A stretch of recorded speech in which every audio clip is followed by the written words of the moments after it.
How to use OBD2 scanner, a step-by-step guide. An OBD2 scanner allows you to connect to your car's computer system and diagnose any problems that may be happening. So how does this work, and how do you use an OBD2 scanner? Step 1.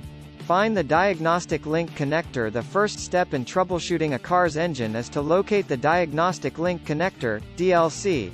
Step 2. Plug the OBD2 code reader or scanner into the DLC port. Once you've located the DLC, simply connect the OBD2 code reader or scanner to the port and turn on the device. Step 3.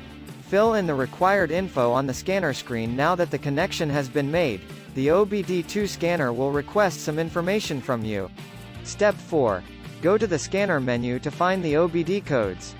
Next, accessing the scanner menu is essential in order to decipher any OBD codes and understand the status of your car's systems. In general, there are two modes you can use when running a scan: active and pending. Step 5.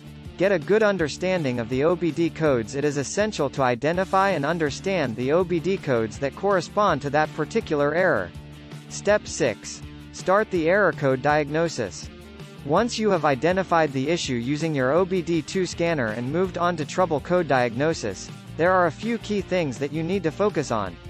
Second, it is important to carefully analyze this data to determine what specific problem might be causing your issue. Step 7. Reset your check engine light. Once the problem that triggered the warning is resolved, the check engine light should turn off automatically. An OBD2 scanner can be a valuable tool for your car. It enables you to troubleshoot and fix problems with your vehicle without having to take it into the shop.